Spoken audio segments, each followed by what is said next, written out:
Mother's Day is coming up, so give your mum the gift of premium wireless audio thanks to this video's sponsor, Raycon. Whether she's working, gymming, or just taking some time out for herself, having a pair of high-quality earbuds handy is going to make all of that better. Get 20% off your order when you visit buyraycon.com/skillup. Click the link below to check them out or stick around to the end of the video to learn more.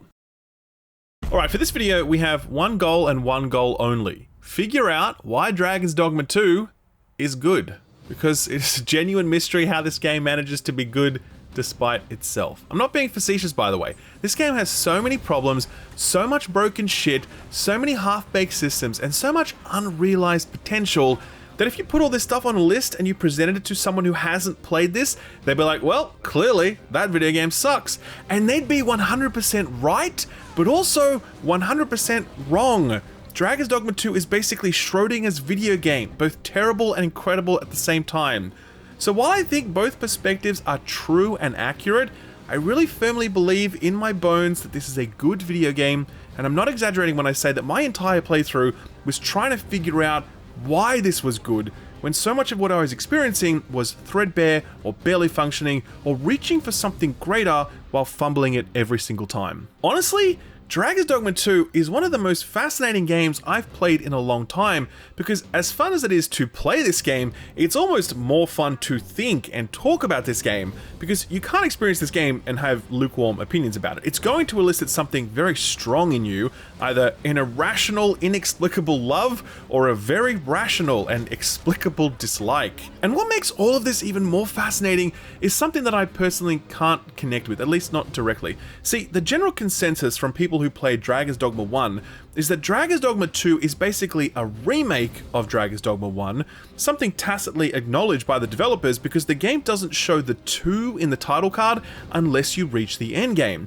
For many Dragon's Dogma fans, a remake like this is fine because it's a chance to experience this game again with nicer visuals, with some subtle improvements, etc. For many more though, Dragon's Dogma 2 is a disappointment because they feel like it didn't fix any of the problems that the first game had. Now, I did not play Dragon's Dogma 1, so I can't sympathize with anyone who feels let down by the failures of Dragon's Dogma 2 to evolve the formula. But I sort of can, because as I played Dragon's Dogma 2, I was like, damn, this system is so cool. If they just added this to it or fixed this thing, this would be the greatest video game ever made. I thought that over and over again about so many things, and that is kind of my biggest takeaway after playing this video game. The fact that it could have been so much more. And apparently, that is exactly what everyone who played Dragon's Dogma 1 felt. So I can only imagine how pissed off I would be if I had played the first game and thought all of those things, only for the second game to come along and make the same mistakes, making me think all those same things and leaving me feeling like I'm still waiting for Dragon Dogma 2's final form. That would be super frustrating. It's really hard to pull your thoughts away from what Dragon's Dogma could be, because it is electrified by the threat of its own potential. Every new major milestone in your journey, every new game system that comes online, every new quest chain unlocked, every new region visited creates this sizzling sensation in the back of your mind where you're like, oh shit, this could be super cool, please don't let me down, only to then experience it and you're like, yeah, it was pretty good, I guess. I was just hoping for a little more than that, I guess, maybe a little. Quests, for example, they really aren't much. Same with the narrative, it's pretty shit. Exploration is pretty good, so long as you like dark caves. Combat is pretty great, so long as you aren't looking for anything remotely challenging. Class design is excellent. I got no shade to throw there. Itemization and consumables though, you can kind of ignore most of that stuff. PC performance is arse. The microtransaction stuff by no means ruins the game, but it is at least a little disappointing. And yeah, the unmoored zone at the end, I think there is no better example of Dragon Dogma 2's latent potential than this. So I come back to what I said at the beginning of this review. If this is how we can talk about Dragon's Dogma 2, why is this game good? And for me, I think it comes down to one thing.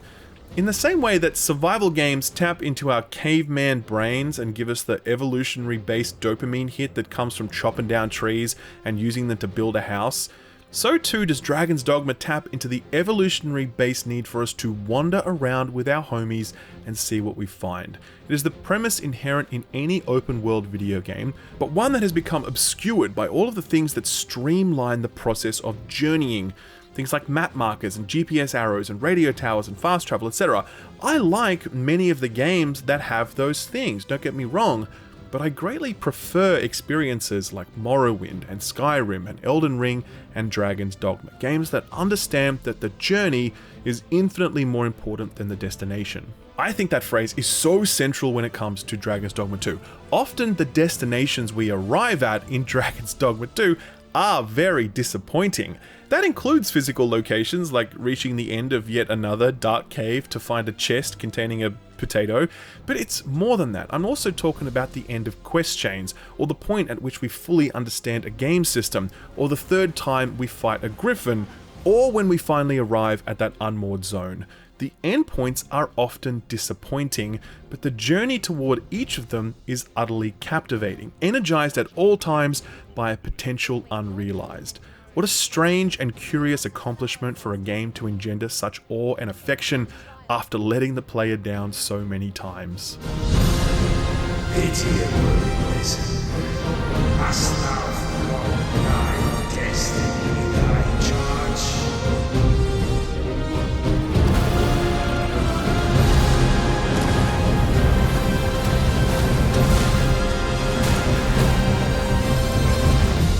I think we should begin by describing what Dragon's Dogma 2 actually is, because truth be told, despite having seen a fair amount of gameplay before playing it, and having seen plenty of discourse about it, I still did not have a clear picture in my head of what this game actually was before I started playing it. So let's paint that picture now. Dragon's Dogma 2 is a sandbox-driven, open-world action RPG. There's a main questline and story, but it's pretty basic, it's poorly paced, it's badly written, and ultimately very unrewarding. There are side quests which you'll discover both in towns and out in the wild, and they're very simple. Usually fetch a thing, or kill some stuff, or go and find a person style quests. They pepper the adventure and get you going to places you otherwise might have missed. On the whole though, the experience is ultimately defined by your wanderings around a huge map full of around 85,000 goblins, around 50,000 lizards, and a handful of mini-bosses. Fighting them is the other main draw card of Dragon's Dogma 2, as the excellent combat, unique class design, and co-op AI pawn system makes for consistently thrilling engagements, the thrill of which is maintained by the ability to switch between a huge range of distinct classes, each of them with their own fighting styles and itemization. In this way, Dragon's Dogma 2 is actually a fascinating companion piece to a Bethesda-style game like Elder Scrolls, because both games are defined by the player's wanderings. Both games have a main quest that is pretty rubbish, and a number of side quests that are ultimately about sending you to a place to kill or find something. Both games have a range of classes and the options to switch freely between them.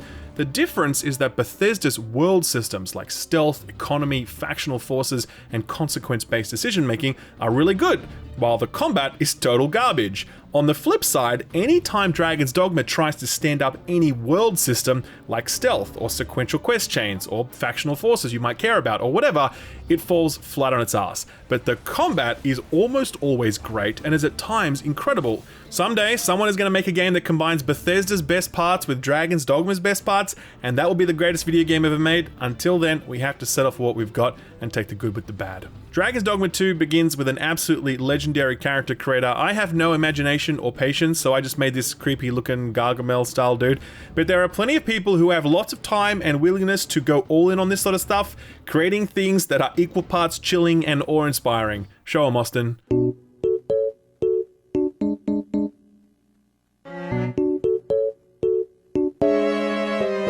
What's particularly interesting about character creation in Dragon's Dogma 2 is how it opens up new headcanon narrative opportunities that manifest so much more meaningfully than they do in other games. So like, I could make a character in Starfield that looks like William Dafoe, and that's cool, but Dragon's Dogma also lets me customize the appearance of my pawn, which is an AI-controlled companion who sticks with me for the whole journey, and I also get to recruit 2 other AI pawns who can be drawn from a pool of pawns created by other players. And other players are generally creating characters from movies and TV shows and games and comics, and the pawns they create can just appear on the road as you're walking around. So out of nowhere, you bump into Kratos, or Daenerys Targaryen, or whoever, and you can recruit them into your party. At that point, you're doing like a Fortnite crossover thing without Capcom having to pay licensing fees. Genius. But also, it does allow you to imagine what it would be like to journey alongside Kratos.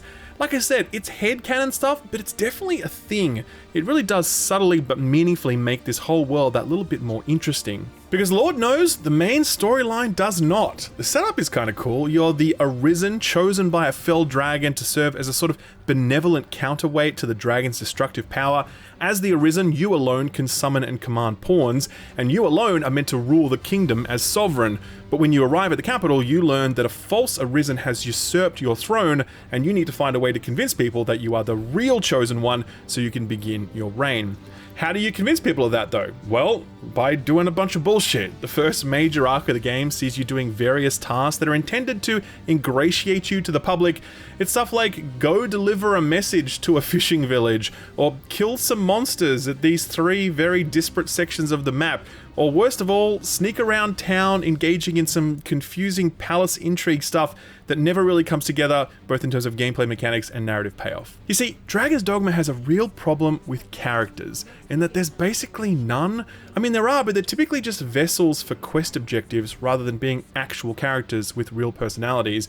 And when you do chance to encounter someone who inches close toward that, the game essentially just immediately discards them. There's Madame who oversees a pleasure house in the capital, and you meet her in very notable circumstances, and she pulls you into her boudoir to reveal some critical information to you, and she does it with a fair amount of character and flair, and you're like, okay, cool, a new character has joined the mix, looking forward to hearing more from her throughout the adventure.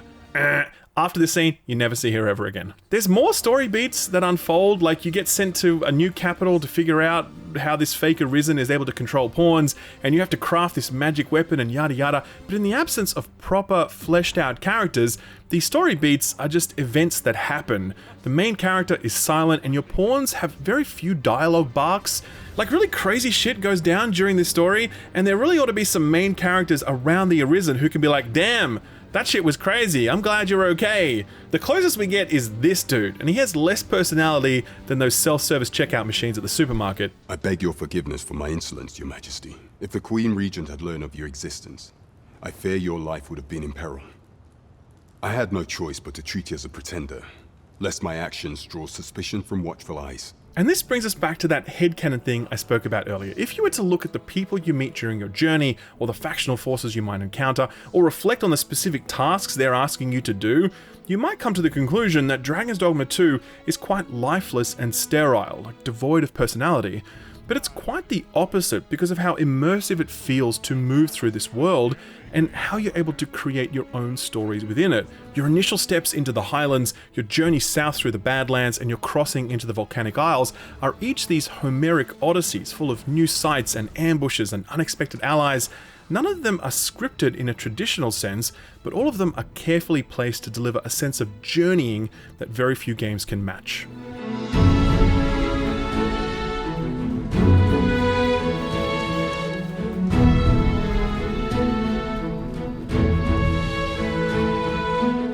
When I was a kid, I got sent to this school camp thing, and one thing we had to do was party up in a group of 4, and we got dropped off at one spot in the middle of like a forest or whatever, and we had to hike for 24 hours to get to another spot on the map. We were not accompanied by any adults, we had no walkie-talkies or GPS locators or phones or whatever.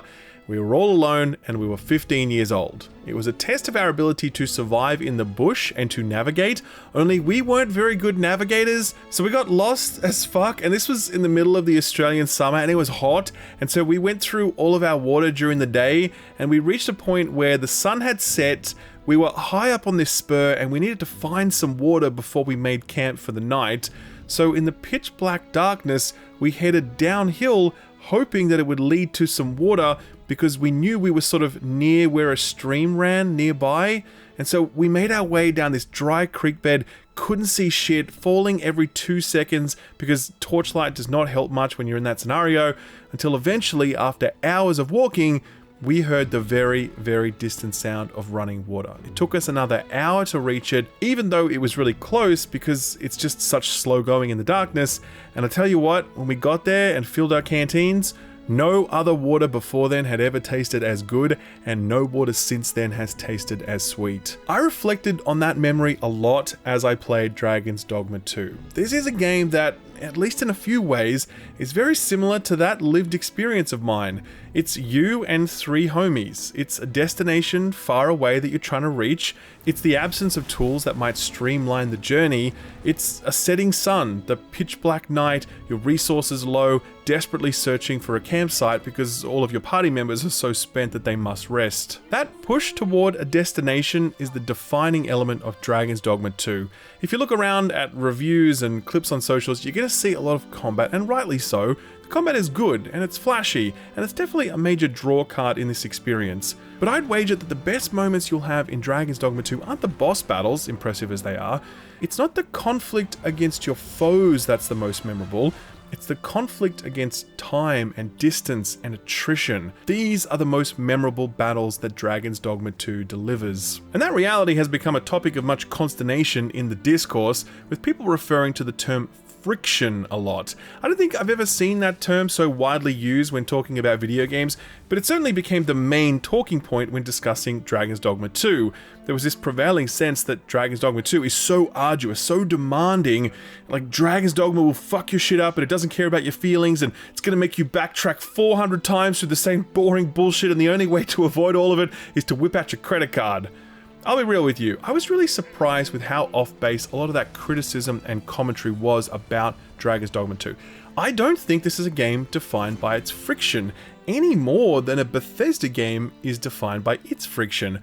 I would even go as far as to say, as I found my playthrough to be rather pleasant, in much the same way that Death Stranding was pleasant. The experience is rather stripped down and bare bones, allowing you to enjoy the simple pleasure of traversing a space, taking in the quiet beauty of the natural landscapes, stopping to survey a horizon when it's presented to you, delighting in the discovery of a camping spot where you can rest and cook some delicious full-motion video meat.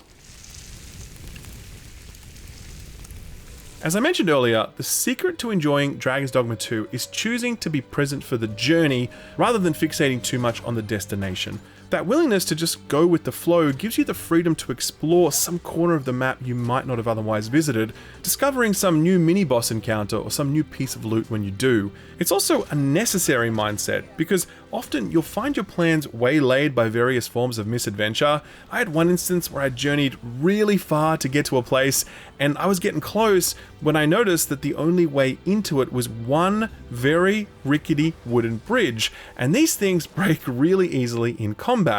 As I approached it, instead of harpies swooped down and began attacking, I cast a spell that auto-targeted an enemy who was just a little too close to the bridge supports, and boom, no more bridge and no other way to get across. Suddenly, my plans had to change, because I now had to wait a few days for that bridge to be repaired, one of the very few examples of Dragon's Dogma 2 using the passage of time well. We'll talk more about that later. When it comes to moments like this, beauty is in the eye of the beholder. I'm sure some people would just put down their controller in frustration and be like, nope, fuck this. For people like me though, that sort of friction is cool and interesting, as it helps create stories that I never would have had everything gone to plan. Having said that, there were definitely at least a few instances where Dragon's Dogma 2 really pissed me off, because it did feel like it went out of my way to make my life more difficult. One time I journeyed all the way to the volcanic isles in the south, and I'd received an escort mission to go back to the capital, which is in the central biome. And I was like, okay, I'll just fast travel back there using one of my very limited fast travel stones. I was like, they're expensive, but this feels like it's worth it. So I bring up the map, and that's when I realized that there's no fast travel point in that central capital city. And I'm like, what the fuck? Why not? There's one in the other one. Why isn't there one here? But I was like, alright, whatever, that's fine. I noticed that there's a path that leads from the Volcanic Isles direct to that capital city, and it was a massive walk, but it was the fastest way to get there, so I was like, alright, guess I'll just do that then. So I walk for like half an hour with, various detours thrown in, and when I get to the end, I learn that there is this giant gate, and it is locked, and there is no way through. And I'm like, are you fucking kidding me right now? So I was like, alright, fine, here's what I'll do next. I'll fast travel to a fishing village up north, because that lets me go through this undersea cavern that opened up at one point during my journey, and it connects me to my destination. Sounds good. So I fast travel, I make my way through this huge cave area, and when I get to the end, I learn that the lift that I took to get out of there the first time I came through was one way and I couldn't pull the lift back down. So I was stuck. I'd come all that way for nothing. By that point, I'd wasted nearly an hour trying to get to my destination and I was no closer. And in that exact moment, the escort quest just suddenly failed for no reason. And I'm like, what the fuck, man? I was so mad that I had to put the game down and come back the next day because I just couldn't handle any more of it in that moment. But I spent about 40 hours with this game, and that was really the only time where I felt like Capcom were truly taking the piss. Outside of that, I really loved the slow, deliberate process of journeying through these lands, even despite how repetitive and unrewarding a lot of that exploration could be. Because make no mistake, there's a lot of real estate to explore, and all it's really hiding is more caves. There's big caves and small caves and seaside caves and bandit caves and ghost caves and caves inside of caves. I wish I could tell you that exploration would yield these incredible, never-before-seen temples or hidden townships, immense underground forests, all the things you regularly stumble upon when journeying through the lands between in Elden Ring. You can't turn a corner in that game without stumbling on something so awe-inspiring that it takes your breath away. Sure, it had a lot of repetitive, dark dungeons, but it also had all of that other stuff. And that other stuff was remarkable. Dragon's Dogma 2 doesn't have that other stuff. It's 3 biomes that are each really beautiful in their own way, and it's a whole lot of caves, most of them full of lizards. That brings me back to that idea about what Dragon's Dogma 2 could have been. You do spend so much time on the road, and around every corner, it feels like there could be something, or should be something incredible waiting for you. But there really isn't. There's just a lot more of what you've already seen. And I guess that brings me back to the original question at the top of this entire video. If exploration is not particularly diverse or surprising, then why is it good? Well, it's good because it really does feel like a tremendous accomplishment to cross distance in this game, between the enemies in your path, the twisting, turning terrain which often seems to deliberately block your path, the slow attrition of your health and resources, the risk that night brings, and the massive distances between areas of note. It really does feel very rewarding just to arrive where you want to arrive.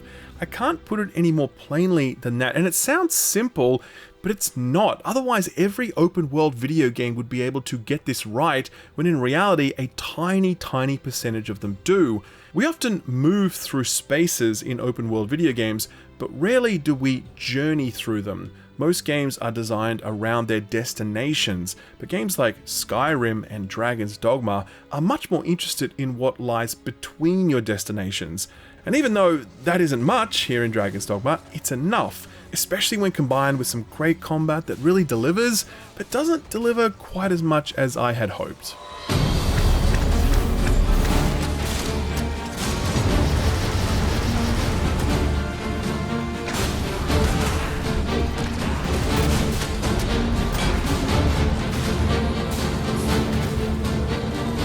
In a rather familiar refrain, I'm going to use this section to say that Dragon's Dogma 2's combat starts off strong and then really falls off a cliff, ending up being one of the game's most disappointing aspects for very specific reasons. But before that though, I definitely want to give combat its due. I really enjoyed it overall, and at times I loved it.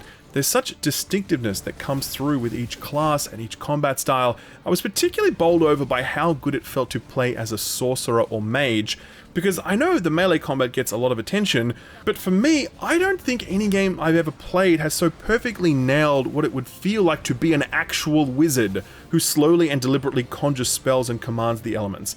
The fact that you have these 3 AI companions around you to tank damage and distract the enemy allows you to sit at the back and spell weave, but you also need to be really smart about your positioning and stamina management. It requires a huge amount of situational awareness to play these classes properly, and I think it delivers on the cast of Fantasy better than any other game I can think of. Combat also makes use of topography in a way that few games can match. In every encounter, if the lay of the land is in my favor, it feels like I have an extra party member, but if I'm finding somewhere disadvantageous, it feels like difficulty suddenly doubles. You're always searching for the right place to fight your foe, and then the right place to position yourself within that, combat looks really spectacle driven and flashy, but it's also quite strategic in ways that you might not expect. And yeah, the sheer spectacle of these encounters, man, I watched a whole bunch of Dragon's Dogma 2 gameplay before I started playing, and I just couldn't get over how fucking cool it looked, and epic, and the scale of these monsters, and the way they thrash about, and the way you have to topple them over, and it's just awesome to watch.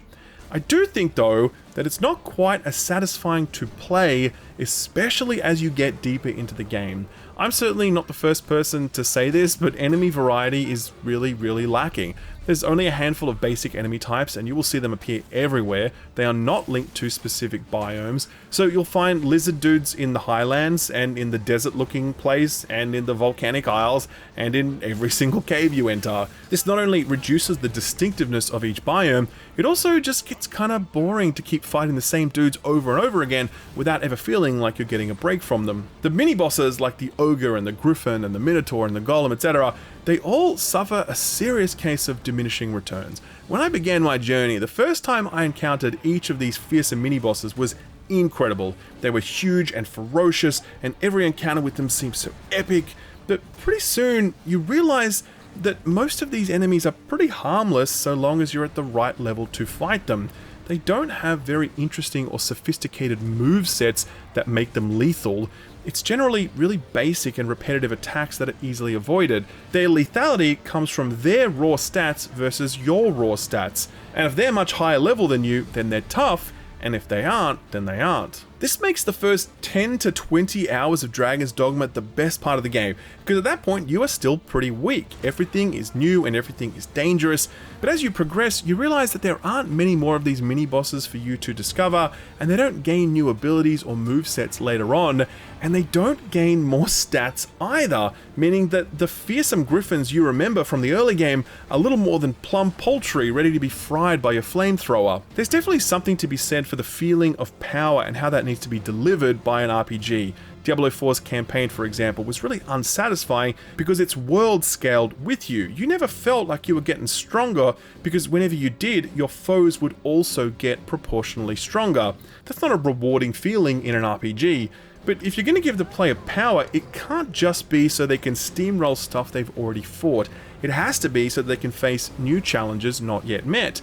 Dragon's Dogma 2 definitely delivers on that promise within the first 20 hours, and then it just plateaus, and then it just falls off a cliff as your power completely outscales anything else in the game, including the hardest endgame bosses. And yeah, part of that flat difficulty curve is to encourage you to try out new classes, which begin dealing less damage at first, but you've sacrificed a very necessary part of your difficulty curve to deliver on that goal, and it really doesn't feel worth it. With all of these thoughts in my mind, I was particularly excited to arrive at the Unmoored zone at the endgame. This is where you'll arrive after the fake ending, and it's here that Dragon's Dogma 2's title card finally appears, and I was like, oh yeah, training time's over, baby, it's time to get real. I was then stunned to face my first boss mob and just melt them. I realized then that they were the same mobs I was fighting in the Moored zone with the same attacks and the same health and everything. I was super disappointed by this. In fact, this was the single most disappointing moment of my entire playthrough because I really felt like there was this combat system which was so fun to play, and all of the fun had been sapped out of it because of how easy the game had become. I also think that itemization is rather disappointing. There are some unique weapons that have added effects, like bonus damage if you avoid damage, or bonus elemental damage, or whatever. Weapons do allow for some very limited build craft. Armor though is just really nuff. It's just some basic stats, you know, like 2% elemental resistance or 5% sleep duration reduction. Stuff so minor that no one would ever take it into account when making a gearing decision. You look at all these classes and you think to yourself, imagine if you had a gear game that would allow you to customize them by adding interesting bonus effects to your spells or attacks, creating unique combinations that are entirely your own.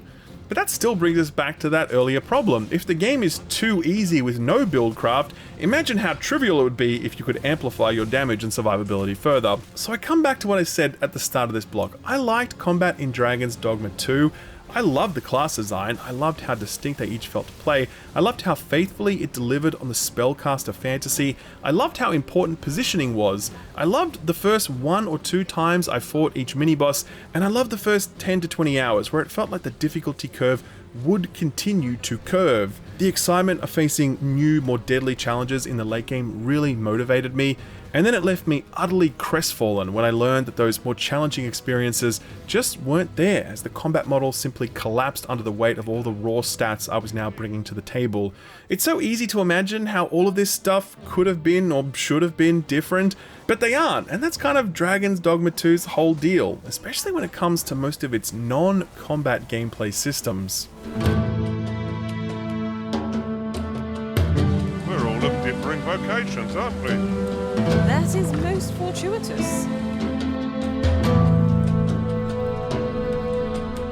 The development of Dragon's Dogma 1 and 2 were both led by Hideaki Itsuno, the director of the Devil May Cry series from 2 onwards. He delivered Devil May Cry 2, 3, and 4, and Capcom then handed the development of DMC to British-based Ninja Theory, leaving Itsuno to work on the game that he says he wanted to make ever since his school days, Dragon's Dogma. Dragon's Dogma was Capcom's very first open world game, and it released in 2012, which predates the era where open world games became ubiquitous, no pun intended.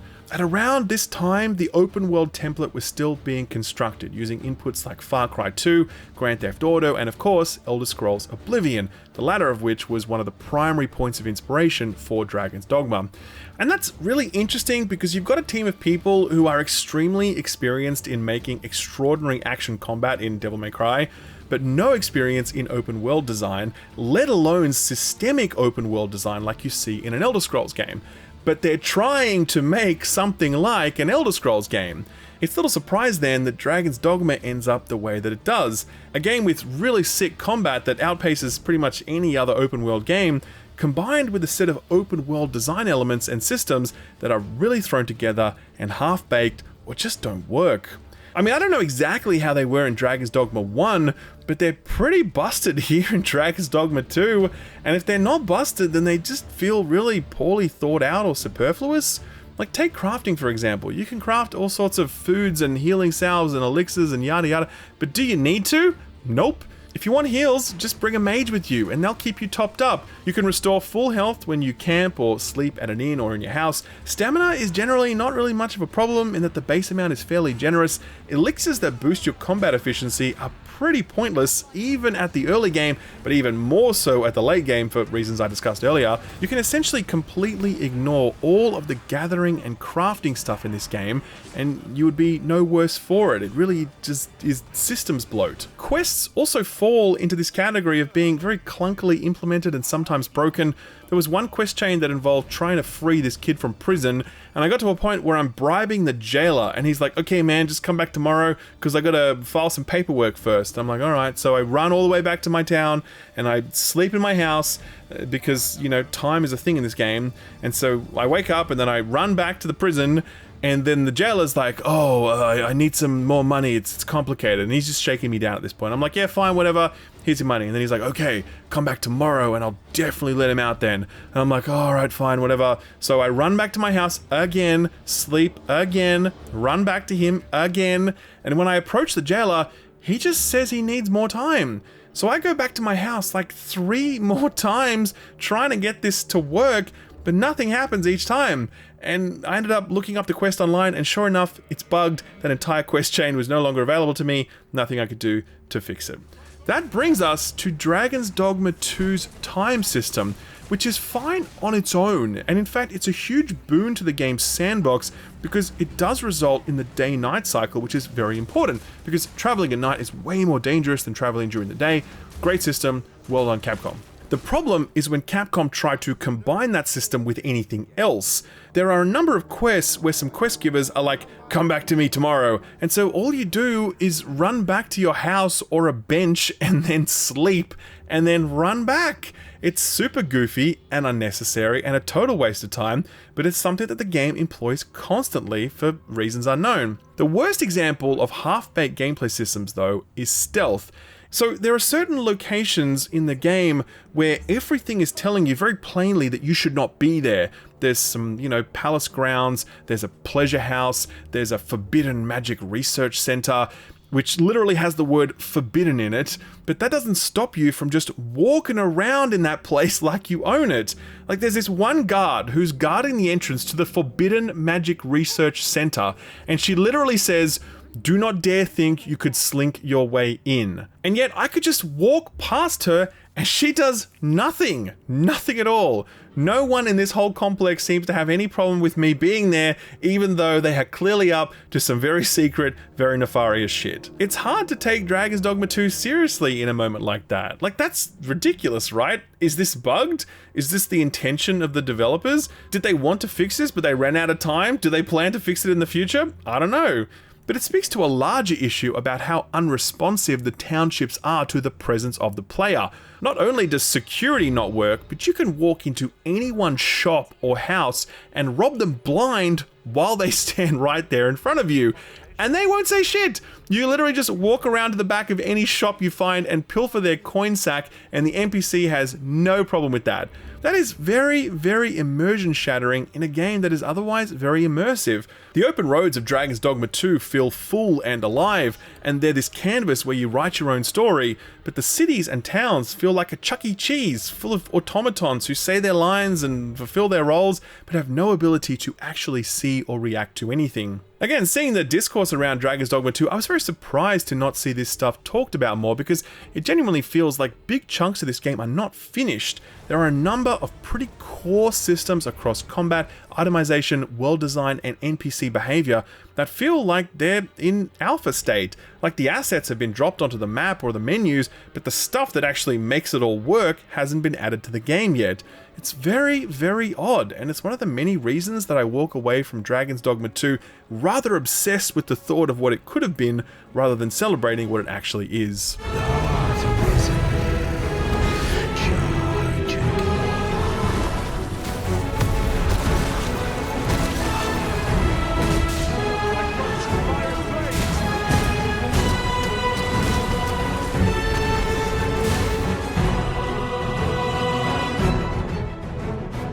Separate from that broader disappointment are a number of micro disappointments, as you might call them. Like, there's only one save file, and if you want to delete it, you have to go through all this annoying bullshit. When I finished the game with the true ending, I assumed that I'd be able to load back into my previous save and continue grinding stuff. But nope, the only option available to me was a new game plus or starting a whole new character. The save system also has some really funny quirks that can see you lose hours of progress if you're unlucky.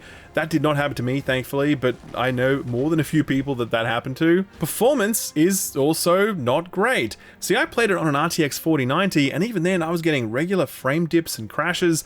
It's meant to be far, far worse on low-end hardware, and it's unclear if and or when performance will be improved. Then there's the paid content stuff, like the ability to buy port stones or certain currencies or whatever. And yeah, you don't need to buy them, and they don't ruin the game, but they shouldn't exist, full stop. They just shouldn't. Just like they shouldn't exist in Resident Evil 4 Remake or Devil May Cry 5.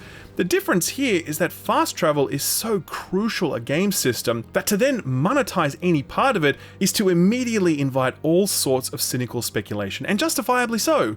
Capcom really got slapped around for the inclusion of these things, and I for one am glad about that, because hopefully it deters them and other publishers from adding paid convenience items to full price single player video games. We really do not need any more of that. So again, with all of that said, all of those complaints, major and minor, why is Dragon's Dogma 2 good? And the honest truth is, I don't quite know for sure, but I am pretty certain it's because Dragon's Dogma 2 is able to capture the essence of the journey in a way that very few video games can. There is an incredible sense of adventure and promise that fills you every time you step foot outside of a city or a town and chart a course for a new destination. You may backtrack hither and thither, but no two journeys you undertake will ever be the same, because even the most minor of changes you make each time, as little as a different tilt of the camera, might reveal aught you had not seen before, and in that moment, a whole new journey begins to unfurl. That is so powerful and so rare in video games that it makes it a little bit easy, for me personally at least, to forgive Dragon Dogma 2's many, many shortcomings and focus instead on the unforgettable moments of discovery and triumph that this game regularly doles out. For that reason, I do recommend Dragon's Dogma 2.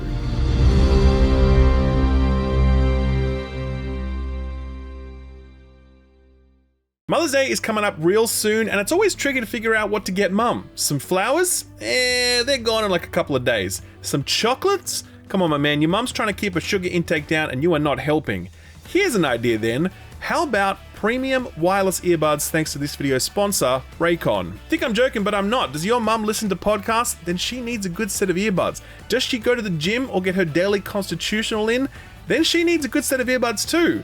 But I hear you, you're thinking earbuds are expensive, right?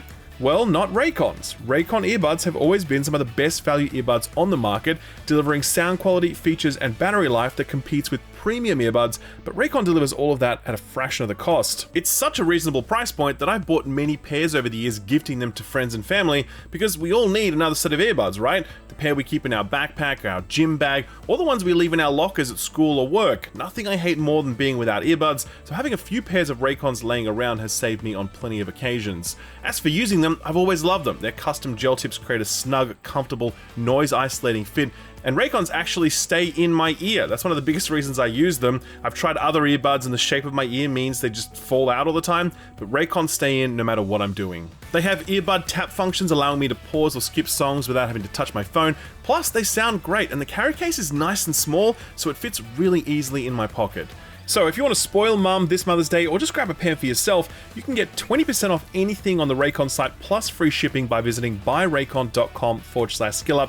That landing page will get you at least 20% off site-wide. That's buyraycon.com/skillup. Premium audio at a very affordable price. Thanks Raycon for sponsoring the video and thank you for watching it.